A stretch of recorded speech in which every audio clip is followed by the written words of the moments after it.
Celtic Park, Glasgow.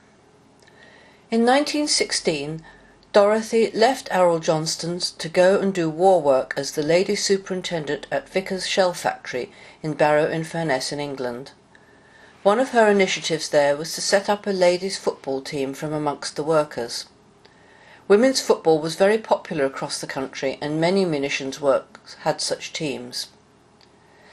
These games arose because the professional leagues had not only lost many of their players, but also fans travelling to matches were considered to be a waste of precious fuel resources. The women's teams were not allowed to be paid to play, and all matches were expected to be in aid of a charity. The earlier teams seem to have played in versions of their skirted factory overalls, but by 1918 many women's teams were photographed playing, very daringly for that period, in long shorts over heavy wool stockings. Either way, in skirts or in shorts, the novelty of seeing girls kicking a ball with increasing skill was sufficient to draw huge crowds locally.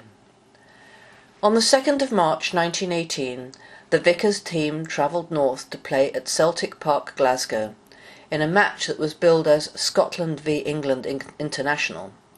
Scotland was represented by women from the Glasgow factories of Dorothee's former employers, Beardmore's.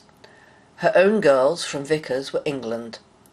The Scottish team wore red jerseys and blue shorts, and the English team wore light blue jerseys and dark blue shorts, in outfits remarkably similar to what the men wore, but with the addition of caps similar to what the workers were wearing on their factory floors. The goalies wore striped shirts with their company's tie. The quality of the playing seems to have been high, and women were certainly not always that ladylike about the field. The Scottish captain got a bad knock in the first half, which sent her flying such that she had to drop out of the match. Dorothee's English team from Vickers, by far the more experienced, beat the Scots 4-0. Some 15,000 members of the public attended, which was not bad, as Celtic themselves only reckoned to get 20,000 for their own matches. The match was very high profile, with the kick-off by Sir William Beardmore and medals to the winners to be given out by Lady Beardmore.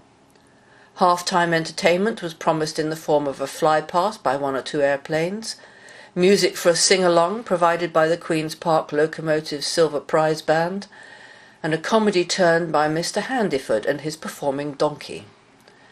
It seems that the girls from Barrow had a travelling fan base, as the report of the match mentions that sailors from Barrow attempted to dance on the pitch during the half-time break. Although the English team roundly beat the Scots girls, all players were given a commemorative brooch by Lady Beardmore. As the event was for war charities, the funds were further enhanced by auctioning off the ball at the end of the match, and some £500 was raised by the match for charity.